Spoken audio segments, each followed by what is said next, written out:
Hello everyone, it's David again. We are Babylon 5 Season 4 Episode 14 Moments of Transition. We start off with William Edgar's wanting Mr. Garibaldi to do small job for him. Trying to get stuff around customs without any problem.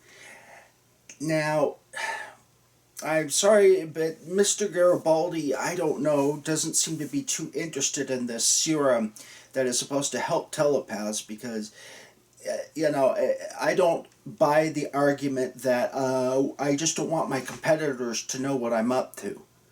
Because, I mean, come on, especially if you're a publicly traded company, things like that, you're required to disclose.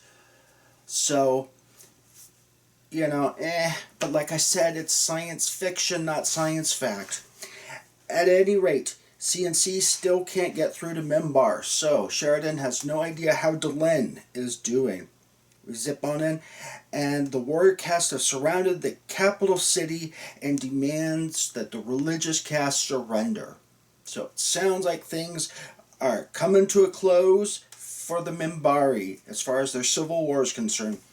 We cue the entrance, and Lita loses a job offer secondary to not being in the PsiCorps. Evidently, they signed agreements, or that if someone sues them for mental distress, all of their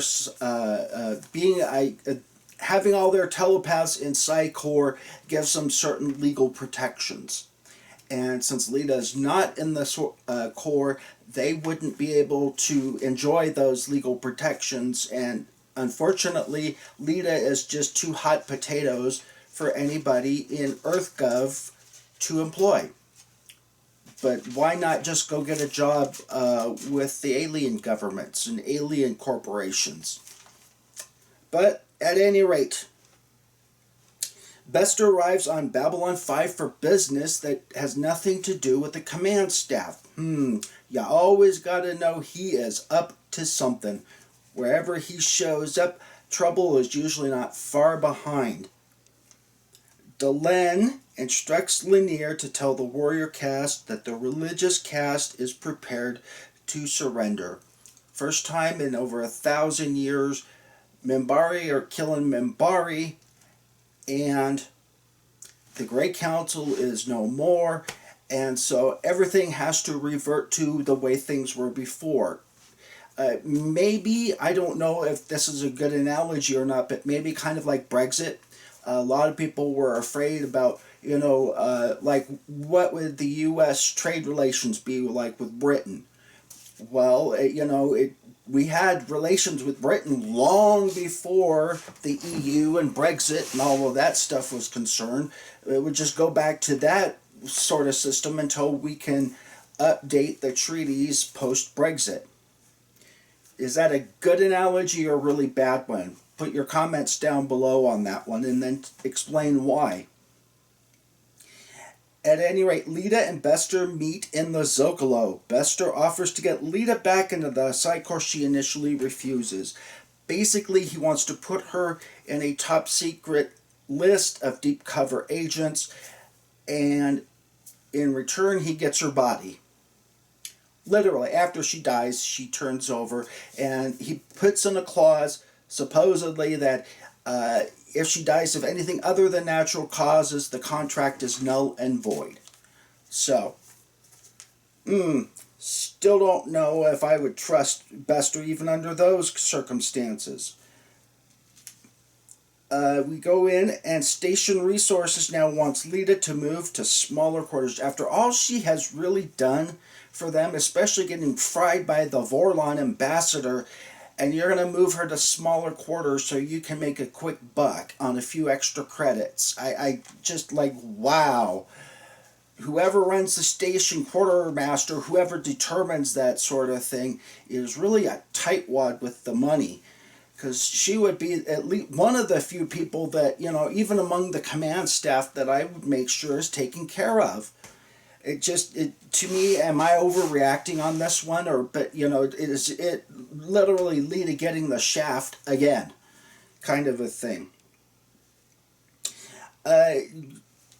Bester ends up kind of meeting and provoking Garibaldi as part of his programming that he did on Garibaldi. And Bester made a comment about always handy with the mot jus, and I never knew what it was before, so I had to look it up. It's M-O-T, separate word, J-U-S-T-E, the exact or appropriate word for a given situation. I wish I had that problem, because my mot jus is usually about 2 o'clock in the morning, 12 hours after I've had the argument, and I'm sitting here sleeping, and all of a sudden I wake up and said, that's what I should have said. If any of you had that problem before, you just think, and all of a sudden about 5 or 6 hours later you come up with the perfect comeback, but it's already way too late. Ooh, I have that problem all the time. Anyway, the Shakiri, the head of the Warrior Council, wants to rebuild the Grey Council into a Warriors Council. And Delenn challenges him and says, it is always the young and powerless who sent off to fight in the wars. And I kind of agree. David is going to make a new law that every human being in every country and every planet has to work on.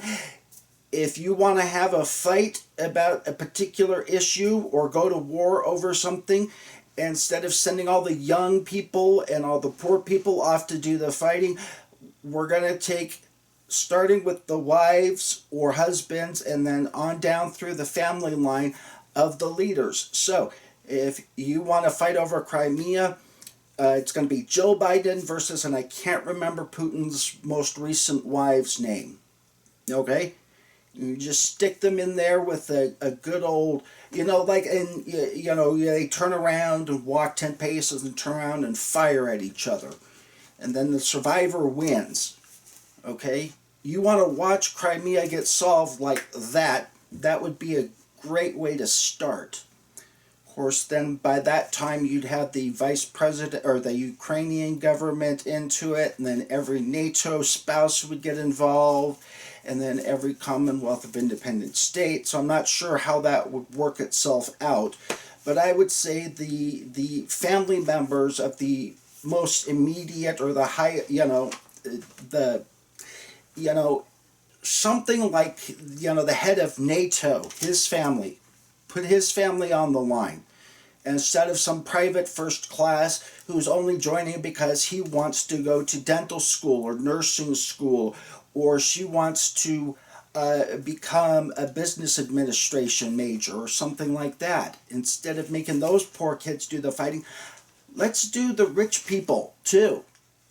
The Fortune 500, just start on down the road, put their kids and family members on the line. Or am I just being too sarcastic and going way overboard with this? Put your thoughts down below. The Starfire Wheel opens up. Naroon reveals that he and Delenn were part of a plot against Shakiri, and he ends up sacrificing himself to save Delenn by declaring that he was born warrior caste, but he sees now the calling of his heart was religion, and he takes Delenn out of the Starfire Wheel, hands him off to Lanier.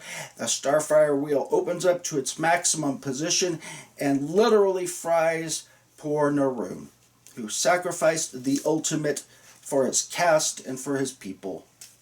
First, we started off hating Naroon, and now a little bit of a, wet, moist eye moment here for poor Naroon. Sacrifice all that he had for Delenn. We zip on back to B5. Edgar's forces Michael Garibaldi to fire Lita, and it makes a little bit of sense further on down the road. Lita is forced to accept Bester's terms, and we see her putting back on the PsiCorps uniform.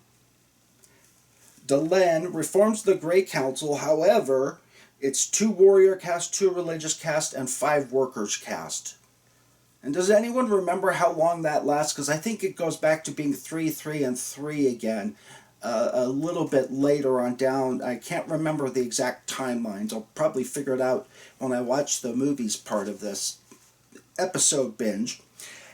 And it ends with 10,000 civilians being killed by Clark's forces, and Sheridan wants Clark's head on a pike, a la Mr. Morgan.